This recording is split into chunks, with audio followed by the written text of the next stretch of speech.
All right, well, we got something pretty cool to talk about today. Something pretty common. Most of you may already know this already. It's from Ruger. It is the Mini 14. This one is absolutely beautiful. You do see that we do have an optic setup on that. It's a Nikon. Nikons are just fine. I don't mind Nikon scopes. My personal favorite is Leupold, but Nikons are just fine. But this rifle, we just got it in pretty recently. Mini 14s, they're just so popular. I love shooting them. They're absolutely wonderful guns.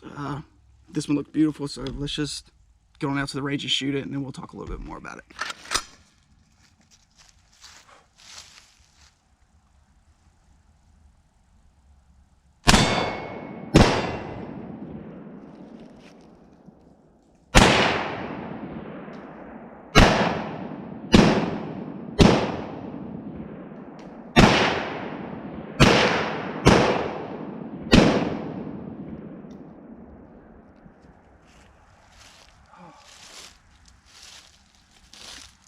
Mini 14, oh, absolutely shoots wonderful.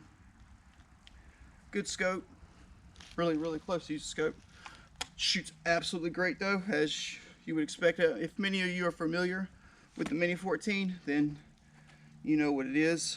It's absolutely wonderful. Great gun. All right, so just finished up at the range. This is a very nice firearm. If you are thinking about getting a Mini 14, go right on ahead and pull the trigger on that. You will not be disappointed. They are absolutely wonderful. Shoots great.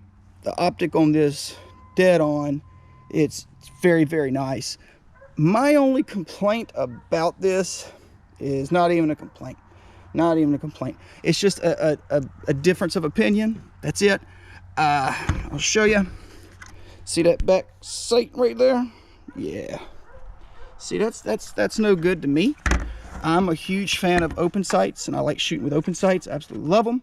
Optics are great, but I'm just not the biggest optic guy. I just love open sights so much. So I would get some different rings so that I could use my open sights along with that optic. That's it. That's my only little nitpick gripe about this. Other than that, absolutely wonderful firearm. Let's go ahead and take it back to the shop. We'll let the gunsmith finish the review on this, break it down, and go over it a little bit more detail. All right, thanks. Okay, y'all, we're back at the shop now with the Ruger Mini 14. We'll talk about it for a couple of minutes and give you some information that maybe everybody's not aware of. There's plenty of videos that talk about how to take the gun apart. I want to give you a couple of notions I've seen on this particular one that may help you avoid some situations in the future if you're going to have a gun like this. So anyways, we have the Mini 14 here by Ruger, been made since the 70s, and this is one of the newer versions. If you look at your serial numbers on these, and I'll cover part of this up at least, but with our serial number, this one is 583 and then dash whatever the other numbers are. If you're looking for one of these that has the newer updated versions of it, it'll be anything that has a 580 or more will be your more updated version.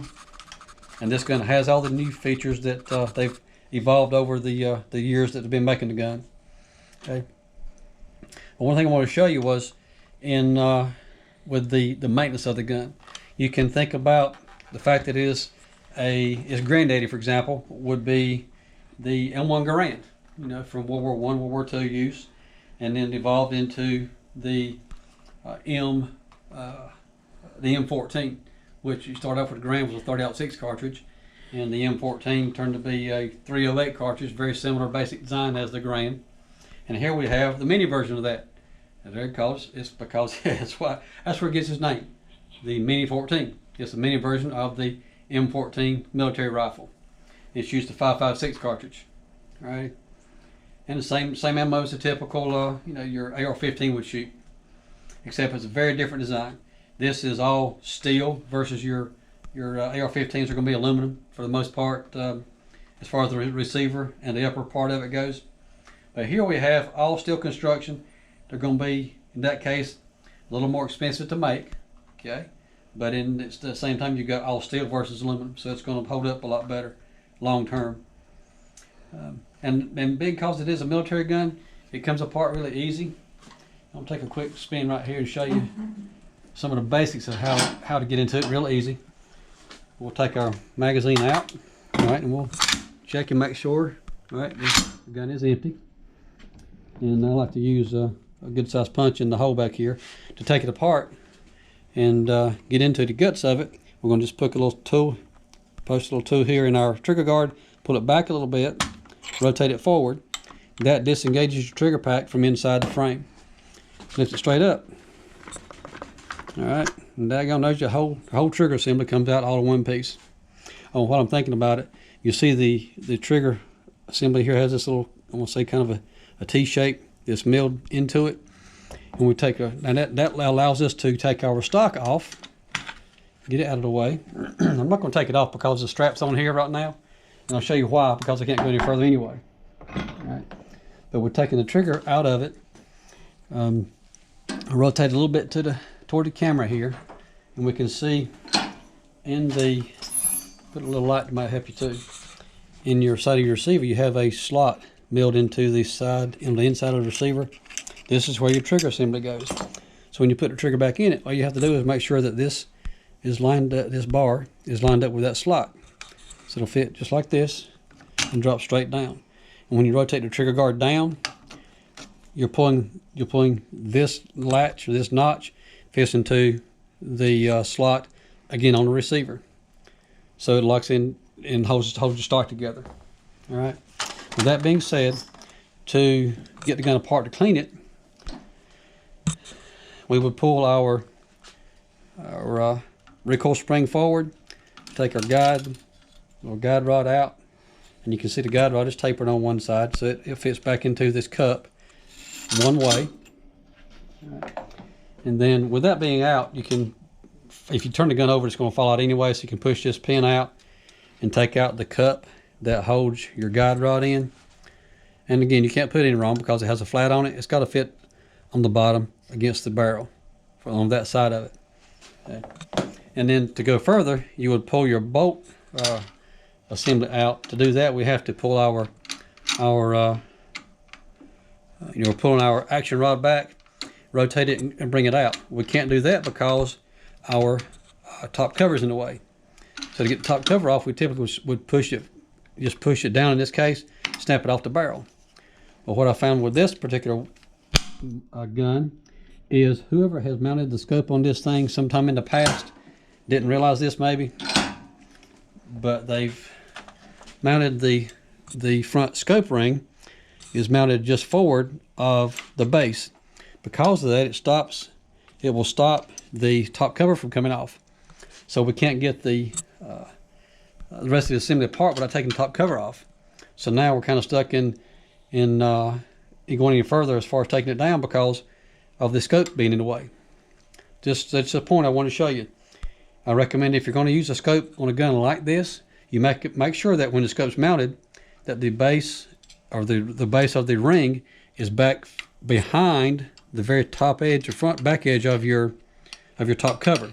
Otherwise, you can't get the cover off. Also, make sure there's enough distance between the cover and your scope that you can get the cover off. And here, I don't even know if we get the cover off anyway. Even if it didn't hit here, it's probably not going to come off because of the scope being close to the cover. All right. And I do realize that with any scope, you want to have it as close to the barrel as you can for accuracy-wise. However, in this situation, you're not going to be able to take the cover off unless you take your scope off the gun. Okay? So be aware of that.